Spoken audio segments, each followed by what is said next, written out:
দেওয়ার পরিকল্পনা, সেই পরিকল্পনা করে এই সব বাদ দেওয়া হয়েছে।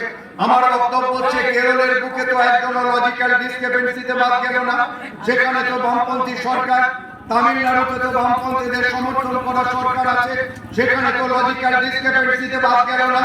তাহলে আমাদের রাজ্যে হলো কেন? হলো এই জন্য মমতা ব্যানার্জি এসব না বুঝে তিনি আসল কাজটা করলেন না। তিনি বিধানসভায় আলোচনা করলেন না, বিধানসভায় বিল পাস করলেন না, এর বিরুদ্ধে যে লড়াই করা দরকার ছিল প্রথম থেকে সে লড়াইটা করলেন না। আমরা সুপ্রিম কোর্ট করলাম, তারপর তিনি সুপ্রিম কোর্টে আমাদের সেই লড়াইয়ে একজন হচ্ছে নিজে ওখানে আবার গিয়ে তার সঙ্গে পিটিশন দিয়ে তিনি যুক্ত হয়ে একদিন সুপ্রিম কোর্টে গিয়ে হয়ে গেল কাজটা। আসল লড়াইটা তিনি করলেন না। এসআইআর অসংখ্য মানুষের নাম বাদ পড়ে গেল। বলুন এদেরকে কিভাবে এবার নাম যুক্ত হবে? ট্রাইব্যুনালে কবে তাদের নাম আসবে? ভোটার লিস্ট থেকে একজন মানুষের তার ভোটাধিকার আর তার নাগরিক অধিকার, সেই অধিকারকে সে শেষ করে দিচ্ছে। আমরা ভয় পাচ্ছি এরপর এনআরসি হবে, আর এই এনআরসি করতে গিয়ে যদি আবার বলে কে কথা এইসব বলে, তাহলে কি অবস্থাটা দাঁড়াবে? কারণ মমতা ব্যানার্জি এর বিরুদ্ধে কোনো কথা নেই। যেদিন ক্যাব পাস হয়েছে পার্লামেন্টে, সেদিন মমতা ব্যানার্জির দল ক্যাবের পক্ষে প্রায় মদত দিয়েছে, তারা বেরিয়ে এসেছে, ওয়াকআউট হয়েছে বিরোধিতা করে, ভোট দেয়নি। তাহলে ওয়াকআউট করা মানে মৌন সম্মতি জানিয়ে দেওয়া, বিরুদ্ধে ভোট দিলেন না। সেদিন যদি রাজ্যসভায় ক্যাবের বিরুদ্ধে মমতা ব্যানার্জির দল হচ্ছে ভোট দিতেন, তাহলে আজকে ক্যাব পাস করাতে পারতো না, এনআরসি করতে পারতো না। এনআরসি করে আমাদের গরিব খেটে খাওয়া মানুষ, হিন্দু মুসলমানকে যে বিভেদের, যে ভুলের, যে ভয়ের সামনে ফেলে দেওয়া হচ্ছে, সেই জায়গাটাকে আজকে পারতো না। এই সমস্ত ধরনের অন্যায় কাজ মমতা ব্যানার্জি করেছে। শেষ অন্যায় কাজ করেছে কবে বলুন তো? ওয়াকআউট বিল। আমাদের হিন্দুদের ট্রাস্টি বোর্ড আছে, কোথায় কালী ট্রাস্ট, কোথায় শিবের নামে সম্পত্তি, কোথায় গোপালের নামে সম্পত্তি, এইসব ট্রাস্টি বোর্ড আছে। আচ্ছা, এইসব ট্রাস্টি বোর্ডে কাল থেকে যদি সরকার বলে অহিন্দুরা ঢুকতে পারবে, হিন্দুরা মেনে নেবে? কেউ মানবে না। আর ওয়াকফ বোর্ড আইন পাস করছে, কি আইন? অমুসলিমরা থাকতে পারবে। ওয়াকফ বোর্ড মানে আল্লাহর নামে সম্পত্তি। অনেকে অসংখ্য মানুষ, পশ্চিমবঙ্গে সব থেকে বেশি এই সম্পত্তি দান করেছেন হাজী মোহাম্মদ মহসিন, যার নামে মহসিন কলেজ, যিনি কলকাতা বিশ্ববিদ্যালয়কে কোটি কোটি টাকা দিয়েছেন। কলকাতায় যা হচ্ছে হাজার হাজার জমি আছে তার হাজী মোহাম্মদ মহসিন। এই সমস্ত সম্পত্তি ওয়াকফের সম্পত্তি। গোটা ভারতবর্ষে এইরকম বেঙ্গালোর, মুম্বাই ইত্যাদি জায়গায় এইরকম দান করা ওয়াকফের সম্পত্তি আছে। এই সম্পত্তি হচ্ছে ঈশ্বরের নামে, মানে আল্লাহর নামে দেওয়া হচ্ছে এই সম্পত্তি। সেই সম্পত্তি, এটা ঘটনা, কেউ কেউ ইসলাম ধর্মের মানুষই কেউ কেউ ভোগ দখল করছেন, এটা ঠিক, জবরদখল করে কায়দা করে। তার মধ্যে একজন সিদ্দিকুল্লাহ চৌধুরী সাহেব আছে, ফিরাদ হাকিমরা আছেন, জাভেদ সাহেবরা আছেন, এরা সব তৃণমূল কংগ্রেসের পোস্ট হোল্ড করছেন, আর সমস্ত হচ্ছে ওয়াকফের সম্পত্তি দখল করছে। এখন নরেন্দ্র মোদী কি বলছেন? নরেন্দ্র মোদী বলছে যে এই ওয়াকফের সম্পত্তি এগুলোকে আমি হচ্ছে সব বেদখল হয়ে যাচ্ছে, এগুলোকে আমি এক জায়গায় নিয়ে আসবো। নিয়ে এসে কি করবেন? তিনি এক জায়গায় আনবেন, মানে হচ্ছে এক নম্বর খতিয়ানে আনবেন। এক নম্বর খতিয়ান মানে খাস সম্পত্তিতে আনবেন। এক নম্বর খতিয়ানে আনার চেষ্টা করছেন। এটা আনতে গিয়ে তিনি যে আইন করেছেন, সেই আইন, এসব ডিস্ট্রিবিউশন, এসব নিয়ে যেটা করেছেন, সেটা হচ্ছে একটা অপরাধমূলক কাজ করেছেন। এর বিরুদ্ধে কে গেছে সুপ্রিম কোর্টে? এর বিরুদ্ধে সুপ্রিম কোর্টে গেছে হচ্ছে কে না? এর বিরুদ্ধে সুপ্রিম কোর্টে গেছে হচ্ছে সিপিআইএম এবং আমার নেতা মোহাম্মদ সেলিম। তিনি সুপ্রিম কোর্টে গেছেন, এমএ নির্দেশ দিয়েছেন যে কমরেড সেলিম, তোমাকে সুপ্রিম কোর্টের বিরুদ্ধে লড়াই করতে হবে। কে লড়াই করেছে? বিকাশ রঞ্জন ভট্টাচার্য লড়াই করেছে, প্রশান্ত ভূষণ লড়াই করেছে। এটা করার ফলে ওয়াকফের যে আইনটা ওরা আনতে চেয়েছিল, কিছুটা ধাক্কা সুপ্রিম কোর্টে লড়াই করে আমরা দিতে পেরেছি। কিন্তু আমার বক্তব্য হচ্ছে এইখানে যে এই যে ওয়াকফ নিয়ে এই যে সম্পত্তি, আপনার এলাকার মসজিদ এক নম্বর খতিয়ানে চলে গেছে, মমতা ব্যানার্জি এগুলো সব পাঠিয়ে দিয়েছে। আপনার দরগা তলা, আপনার ঈদগাহ, আপনার এই সমস্ত যা যা আছে এগুলো সব হচ্ছে চলে গেছে মমতা ব্যানার্জি নরেন্দ্র মোদীর ভালো ছাত্রী, এবং সব হচ্ছে হিসেব নিকে সব হচ্ছে আমাদের মৌলানাদের মাধ্যমে এগুলো সব পাঠিয়ে দিয়েছে। বাস এগুলো সব চলে যাচ্ছে, সব সম্পদ চলে যাচ্ছে দখল। ভবিষ্যতে জানি না কোন জায়গায় যাবে। আর যখন এর বিরুদ্ধে আন্দোলন করতে গেলেন মানুষ, তখন তিনি কি বললেন না, তখন তিনি বললেন দিল্লিতে গিয়ে আন্দোলন করো। আমি আপনাদের কাছে বলতে চাইছি, তাহলে দিল্লিতে গিয়ে কি ভোট চাইবে মমতা ব্যানার্জি? আমি প্রথমেই বলেছি মমতা ব্যানার্জির সবচেয়ে বড় অপরাধ আরএসএস কে এই রাজ্যে ক্ষমতায় প্রতিষ্ঠিত করার ব্যবস্থা করেছে।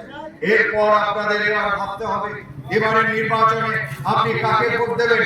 এবারে নির্বাচনে আপনাকে ভোটাধিকার প্রয়োগ করতে গিয়ে আপনাকে ভাবতে হবে এখানে যারা ভোটে ক্যান্ডিডেট হয়েছে, তপন বাবু এবার আর ক্যান্ডিডেট হননি, বাইরে থেকে বসুন্ধরা গোস্বামীকে নিয়ে এসেছেন। তিনি আবার বলছেন যে একটাই হচ্ছে পোস্ট আর সবাই ল্যাম্প পোস্ট। আসলে বসুন্ধরা হেরে বুথ হয়ে গেছে, বুঝে গেছে। এখন যদি মমতার নামে ভোট পাওয়া যায়, তাই জন্য তিনি বলছেন আমরা তো সব ল্যাম্প পোস্ট, ওই পোস্টের নামে ভোট দেন। তার বিরুদ্ধে যা কথা বলা তপন চ্যাটার্জি বলে দিয়েছেন, তিনি বাইরে থেকে এসেছেন একজন পরিযায়ী প্রার্থী। আপনি চিন্তা করে দেখবেন পরিযায়ী প্রার্থীকে ভোট দেবেন কিনা। বিজেপির প্রার্থী মঙ্গলকোটের মানুষ, তার রেশন ডিলারশিপ আছে, তার সম্পর্কে বিজেপির নেতারা বিরোধিতা করতে গিয়ে মনোরঞ্জন রোডে গেছে এবং সেখানে বলেছে যে চাল চোর, এবং এর আগেরবার মঙ্গলকোটে ভোটে দাঁড়িয়ে তৃণমূলকে ভোট বেঁধে সে পালিয়ে এসেছে। 2 মাস আগে তিনি পূর্বস্থলীতে তার ভোটাধিকার প্রয়োগ করার জন্য ভোটার লিস্টে নাম তুলেছে। একটি ভাড়া বাড়িতে থাকে, তিনিও আরেক পরিযায়ী প্রার্থী। এবার আপনি চিন্তা করবেন আপনি কাকে ভোট দেবেন। আমি প্রদীপ সাহা, আমাকে 2 বছর 10 মাস 17 দিন জেল খাটানোর পর দল পাল্টাতে পারেনি। আপনারা আমাকে 16 সালে নির্বাচিত করেছেন, আমাকে কোটি টাকার অফার, 200 চাকরির অফার, আমাকে হচ্ছে মন্ত্রিত্ব দেবে সেই অফার। তারপরও কিন্তু আমি হচ্ছে দলটা পাল্টাইনি।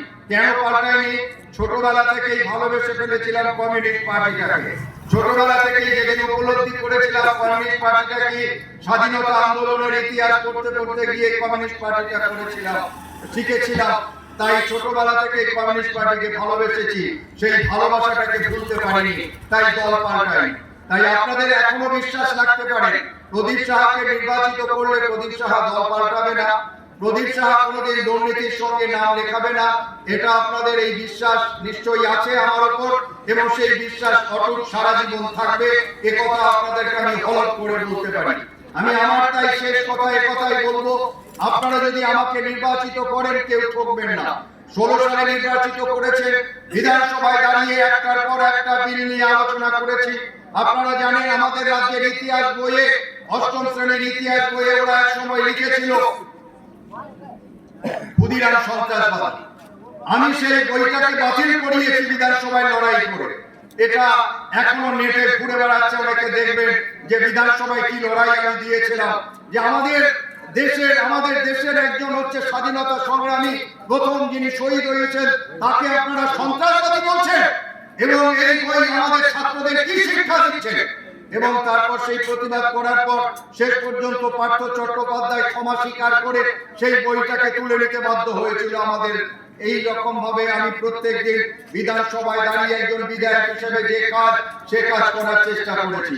বিধায়কের উন্নয়ন তহবিলে যে টাকা আমি পাই, বর্তমান জেলার 16 জন বিধায়কের মধ্যে প্রথম স্থান অধিকার করেছিল আপনাদের এই প্রদীপ সাহা। তার কাজের মধ্যে দিয়ে সমস্ত টাকাটাকে ঠিকমতো ব্যয় এবং ইউসিটা দিয়ে এবং সব কাজগুলো ঠিকঠাক কমপ্লিট করে সে হচ্ছে প্রথম স্থান অধিকার করেছিল বর্ধমান জেলার বিধায়কদের মধ্যে। তাই স্বাভাবিকভাবেই আমি আমার কাজটা ঠিক করে যাব।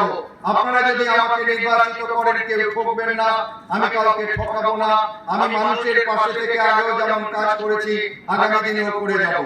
আমার শেষ আবেদন, আমার বয়সটাও বাড়ছে, আমার আজকে 62 বছর বয়স। আমার এটাই হচ্ছে শেষ ভোটে দাঁড়ানো। এরপর নতুন ছেলেদের জায়গা করে দিতে হবে, তারা আসবে, কাজ করছে অসংখ্য ছেলে, তাদের মধ্যে থেকে কেউ আগামী দিনে বিধানসভায় দাঁড়াবে। আমি এবারে হচ্ছে শেষ দাঁড়িয়েছি। আমি আপনাদের কাছে বলতে চাইছি এবারে ভোটটা কাটতে হাতুড়ি তারাই দিয়ে নির্বাচিত করুন প্রদীপ সাহাকে, নির্বাচিত করুন কাস্টাকুড়ি তারাকে, নির্বাচিত করুন পশ্চিমবঙ্গে বামপন্থী সরকারকে, যে বামপন্থী সরকারের মূল লক্ষ্য রাজ্যে কর্মসংস্থান করা, যে বামপন্থী সরকারের মূল লক্ষ্য দুর্নীতিমুক্ত সরকার দেয়া, যে বামপন্থী সরকারের মূল লক্ষ্য হচ্ছে সমস্ত বয়স্ক মানুষকে বার্ধক্য ভাতা দেওয়ার ব্যবস্থা করা, যে বামপন্থী সরকারের মূল লক্ষ্য হবে স্কুলগুলোতে হচ্ছে শিক্ষক নিয়োগ করা, যে বামপন্থী সরকারের মূল লক্ষ্য হবে প্রত্যেক পরিবারে একজন করে স্থায়ী চাকরির ব্যবস্থা করা, যে বামপন্থী সরকারের মূল লক্ষ্যটাই হচ্ছে দুর্নীতিমুক্ত প্রশাসন, যে বামপন্থী সরকারের মূল লক্ষ্যটাই হচ্ছে গরিব খেটে খাওয়া মানুষের পাশে দাঁড়িয়ে কাজ করা, 100 দিনের কাজকে 200 দিন করা এবং তার মজুরি হচ্ছে 600 টাকা করা, এই কাজগুলো করার ক্ষেত্রে সহযোগিতা হবে, সহযোগিতা পাবেন, এই কথা বলে সকলকে সংগ্রামী অভিনন্দন জানিয়ে আমার কথাটা আমি শেষ করলাম। হিন্দ ক্লাব জিন্দাবাদ, সিপিআইএম জিন্দাবাদ।